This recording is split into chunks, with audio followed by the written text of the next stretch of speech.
1.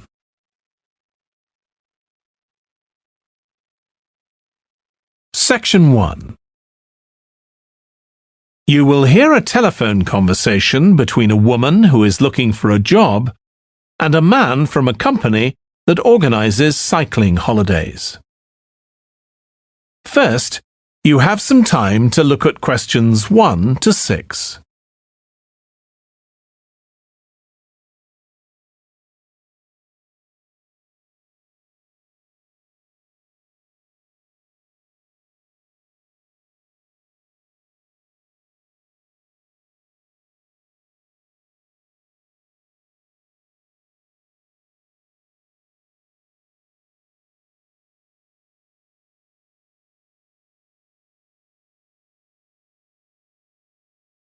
Now we shall begin.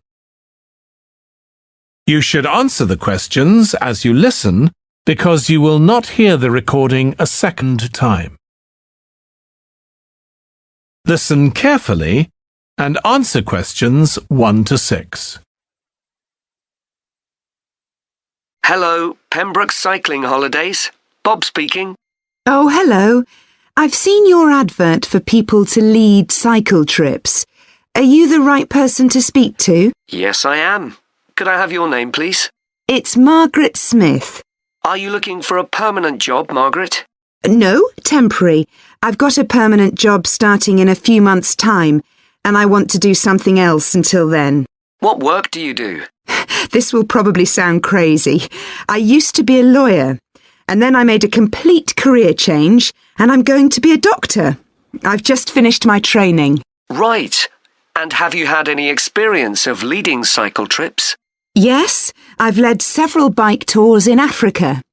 The trip to India that I had arranged to lead next month has now been cancelled. So when I saw you were advertising for tour leaders, I decided to apply. OK. Now, we normally have 2 or 3 leaders on a trip, depending on the size of the group. Some tours are for very experienced cyclists, but we've got a tour coming up soon in Spain, which is proving so popular we need an additional leader. It's a cycling holiday for families. Would that suit you? It certainly would. I enjoy working with children, and I probably need some more experience before I go on a really challenging trip. That tour includes several teenagers. Have you worked with that age group before? Yes, I'm a volunteer worker in a youth club where I help people to improve their cycling skills. Before that, I helped out in a cycling club where I taught beginners. Well, that's great. Now, the trip I mentioned is just for a fortnight, but there might be the possibility of leading other tours after that. Would that fit in with your plans? That'd be fine. I'll be free for 5 months. My job is due to start on October the 2nd, and I'm available from May the 1st until late September. Good. Now, is there anything I need to know about the food you eat? We usually have 1 or 2 people in the group who don't eat meat or have some sort of food allergy, so we're always very careful about that. Yes, I'm allergic to cheese. Would that be a problem? No. As long as we have enough notice, we can deal with that. That's great. Before you hear the rest of the conversation, you have some time to look at questions 7 to 10.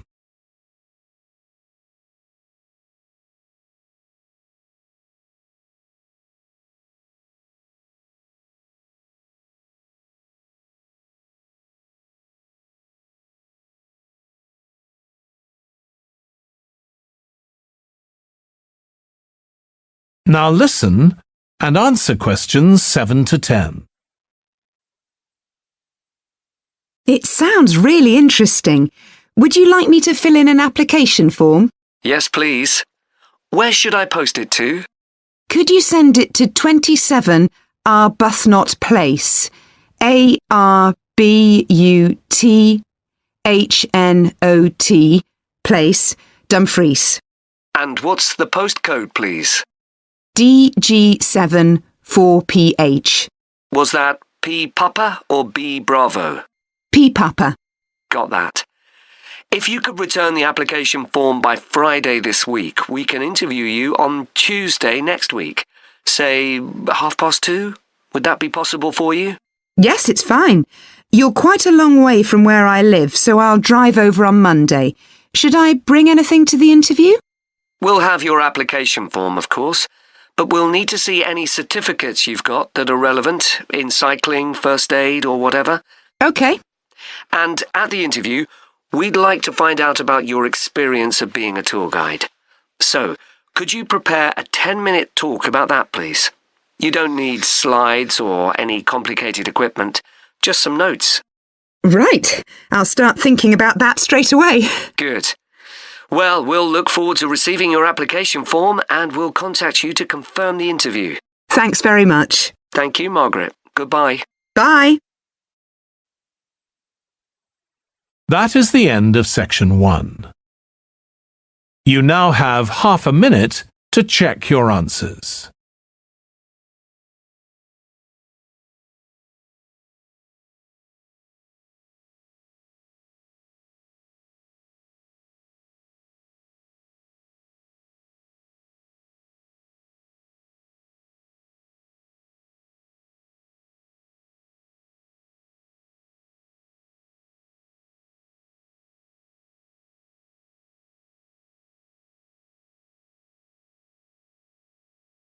Now turn to section 2.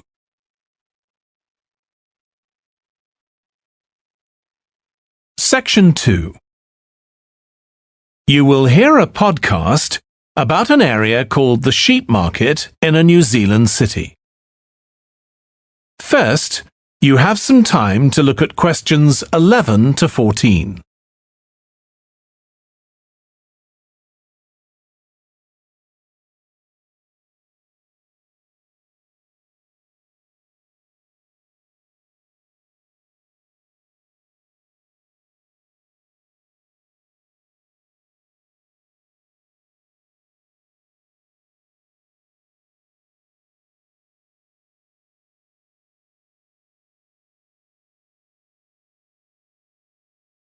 Now listen carefully and answer questions 11 to 14.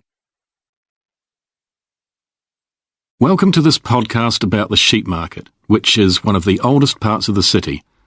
As its name suggests, there was originally a market here where farmers brought their sheep, but now it's been redeveloped into a buzzing, vibrant area of the city, which is also home to one of the city's fastest growing communities.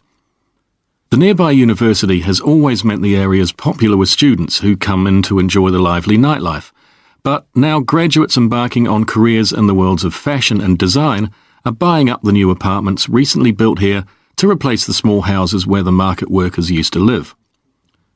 The narrow old side streets are great places for finding original pictures, jewellery and ceramics which won't break the bank, as well as local produce like fruit and vegetables. There's also lots of pavement cafes where you can have a coffee and watch tourists from all over the world go by. The oldest buildings in the area are on the main streets, including the city's first department store, built in the 1880s, which is still open today. The sheep market is a centre for fashion, and there's a policy of encouraging new young designers. The Young Fashion Competition is open to local young people who are passionate about fashion. This year, they've been asked to design an outfit based on ideas from the music and technology that's part of their everyday life, using both natural and man-made fibres. The garments will be judged by a panel of experts and fashion designers, and the winning entries will be modelled at a special gala evening. Parking at the sheep market is easy. There are plenty of pay and display car parking spaces on the roadsides, which are fine if you just want to stay for an hour or two. But if you want to spend the day there, it's better to park in one of the 4 underground car parks. It's not expensive, and if you can present a receipt from one of the local stores, you'll not be charged at all. After 6 p.m, many of the car parks have a flat rate which varies, but it is usually very reasonable. Before you hear the rest of the podcast, you have some time to look at questions 15 to 20.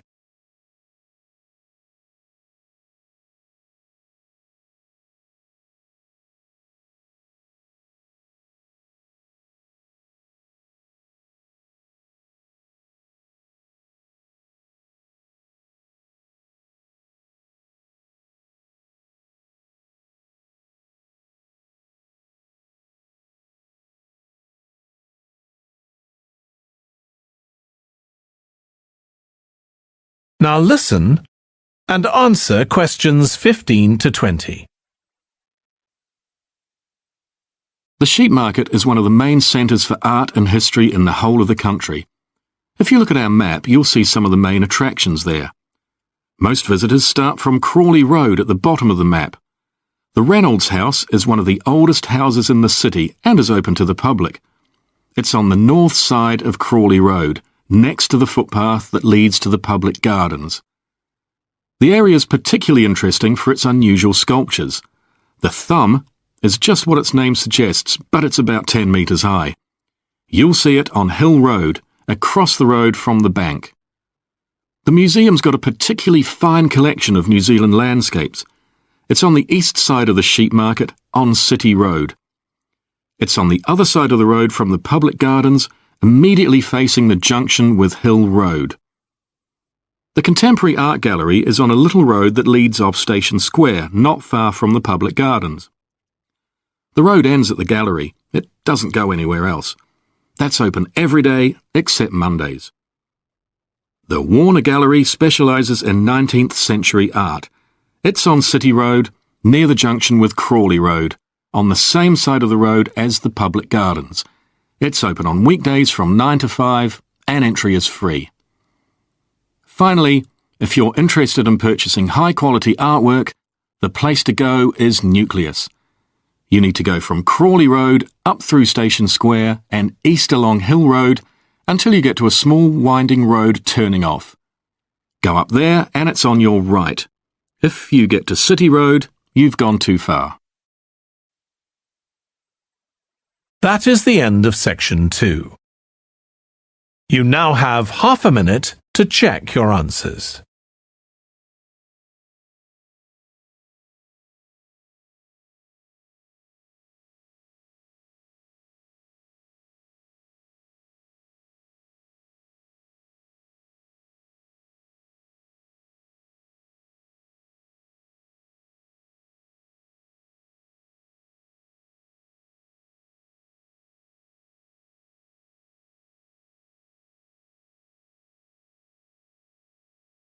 Now turn to section 3.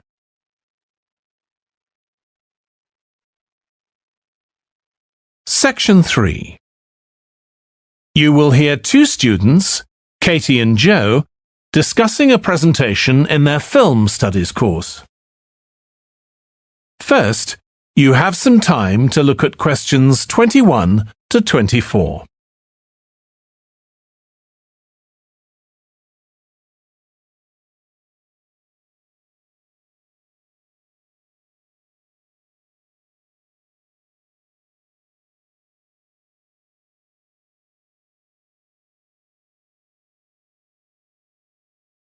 Now listen carefully and answer questions 21 to 24. Joe, you know I'm giving a presentation in our film studies class next week. Yes. Well, could we discuss it? I could do with getting someone else's opinion. Of course, Katie. What are you going to talk about? It's about film adaptations of Shakespeare's plays. I've got very interested in all the different approaches that film directors take. So I thought I'd start with Giannetti, who's a professor of film and literature, and in one of his books he came up with a straightforward classification of film adaptations based on how faithful they are to the original plays and novels. Right. I've already made some notes on that, so I just need to sort those out before the presentation. I thought that next I'd ask the class to come up with the worst examples of Shakespeare adaptations that they've seen, and to say why. That should be more fun than having their favourite versions. Yes, I can certainly think of a couple. Right. Next, I want to talk about Rachel Malco. I came across something on the internet about her work on film adaptations, and I was thinking of showing some film clips to illustrate her ideas. Will you have enough time, though? both to prepare and during the presentation. After all, I doubt if you'll be able to find all the clips you want. Perhaps you're right. OK, well, I'd better do some slides instead, saying how various films relate to what she says. That should encourage discussion. Next, I want to say something about how plays may be chosen for adaptation because they're concerned with issues of the time when the film is made. You mean things like patriotism or the role of government? Exactly. It's quite tricky, but I've got a few ideas I'd like to discuss. Before you hear the rest of the discussion, you have some time to look at questions 25 to 30.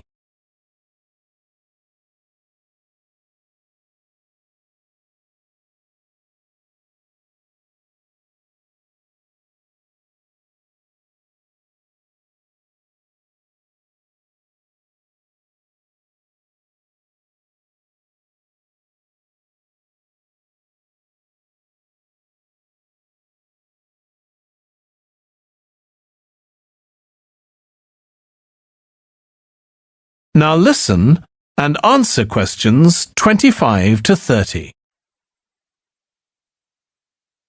And finally, I want to talk about a few adaptations that I think illustrate a range of approaches and make some comments on them. Do you know the Japanese film Ran? I haven't seen it. It was based on Shakespeare's King Lear, wasn't it? That's right. It was a very loose adaptation, using the same situation and story, but moving it to 16th century Japan instead of 16th century Britain. So, for example, the king's daughters become sons, because in Japanese culture at that time, women couldn't succeed to the throne. OK. I hope you're going to talk about the 1993 film of Much Ado About Nothing. I think that's one of the best Shakespeare films. It really brings the play to life, doesn't it? Yes, I agree. And I think filming it in Italy, where the play is set, makes you see what life was like at the time of the play. Absolutely. Right. What's next? Next, I thought Romeo and Juliet, the 1996 film, which moves the action into the present day. Yes, it worked really well, I thought. Changing the two feuding families in the original to two competing business empires, even though they're speaking in the English of the original play. You'd expect it would sound really bizarre, but I found I soon got used to it. Me too.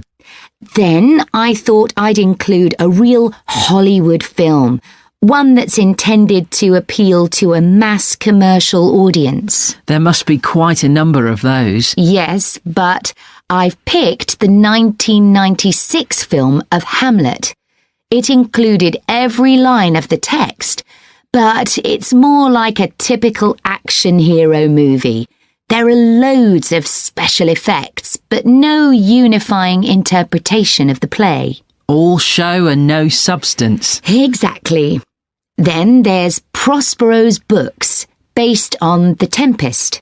That was really innovative from a stylistic point of view. Didn't it include dance and singing and animation as well as live actors? Yes, it did.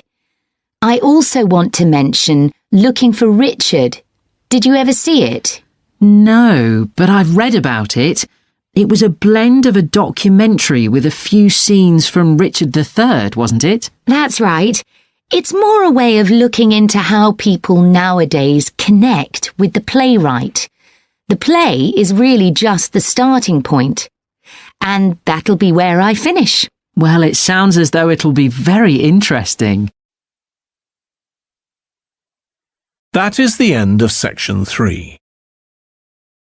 You now have half a minute to check your answers.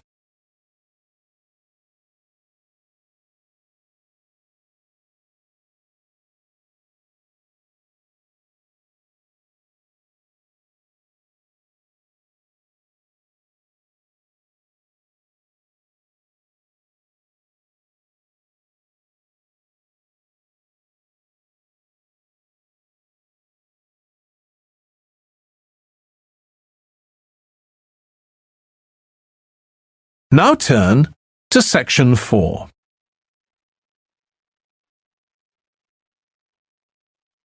Section 4. You will hear part of a lecture about noise in cities. First, you have some time to look at questions 31 to 40.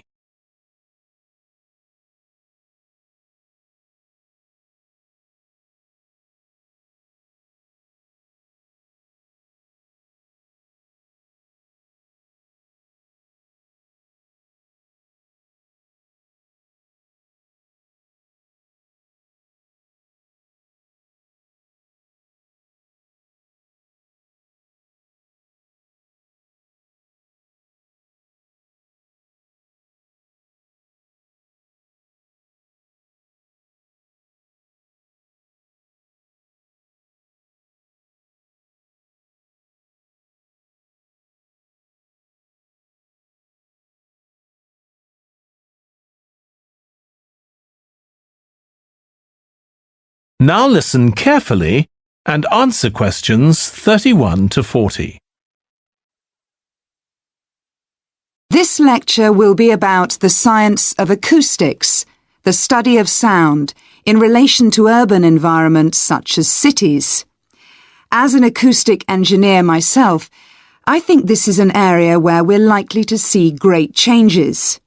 In the past, researching urban soundscapes was simple. We measured levels of sound in decibels, so I used to take my sound meter and I measured the noise somewhere, and then I might ask a sample of people to say at what level the sound became annoying. With data like this, acoustic engineers have been able to build up what we call noise maps, maps of the sound environment. But actually, these aren't a lot of use. What they do show is that the highest noise levels are generally on roads. Well, that's not really very surprising. But there's quite a lot going on that these maps don't show, because they can't capture the complex way that sound varies over time. So they ignore important issues such as the noise someone might hear from the open windows or gardens of their neighbours. And this sort of noise can be quite significant in summer. We don't have any databases on this sort of information. As well as that, these records of sound levels take no account of the fact that people vary in their perceptions of noise. So someone like me with years of working in acoustics might be very different from you in that regard. But anyway, even though these noise maps are fairly crude, they've been useful in providing information and raising awareness that noise matters. We need to deal with it, and so it's a political matter. And that's important. We need rules and regulations because noise can cause all sorts of problems. Those of you who are city dwellers know that things go on 24 hours a day, so city dwellers often suffer from interrupted sleep. It's also known that noise can lead to a rise in levels of stress due to physical changes in the body affecting the composition of the blood. And there are other problems as well. For instance, if school children don't have a quiet place to study, their work will suffer. Now, one problem with decibel measurement is that it doesn't differentiate between different types of noise. Some types of sounds that most people would probably think of as nice and relaxing might well score quite highly in decibel levels. Think of the sound made by a fountain in a town square, for example. That's not necessarily something that we'd want to control or reduce. So maybe researchers should consider these sorts of sounds in urban design. This is going to be tricky, because just measuring decibel levels isn't going to help us here. Instead, many researchers are using social science techniques, studying people's emotional response to sound by using questionnaires and so on.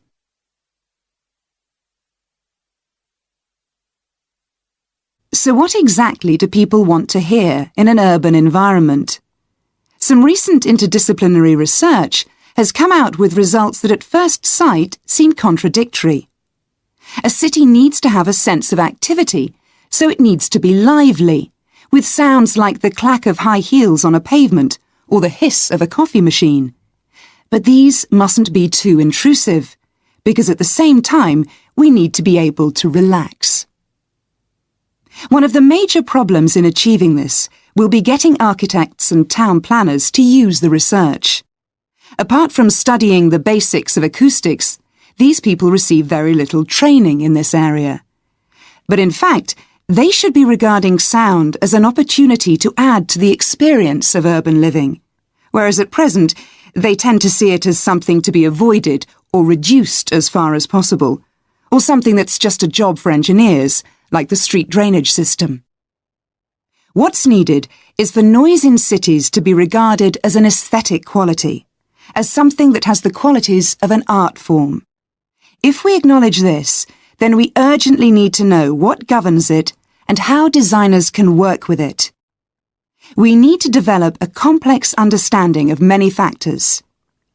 What is the relationship between sound and culture? What can we learn from disciplines such as psychology about the way that sound interacts with human development and social relationships, and the way that sound affects our thoughts and feelings? Can we learn anything from physics about the nature of sound itself? Today's powerful technologies can also help us. To show us their ideas and help us to imagine the effect their buildings will have, architects and town planners already use virtual reality, but these programs are silent. In the future, such programs could use realistic sounds, meaning that soundscapes could be explored before being built. So hopefully, using the best technology we can lay our hands on, the city of the future will be a pleasure to the ears as well as the eyes. That is the end of section 4. You now have half a minute to check your answers.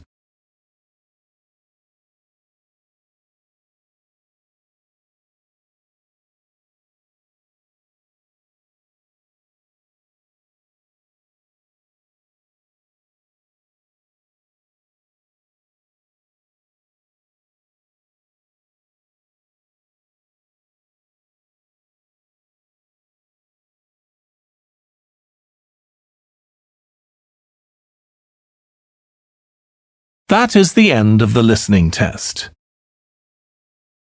In the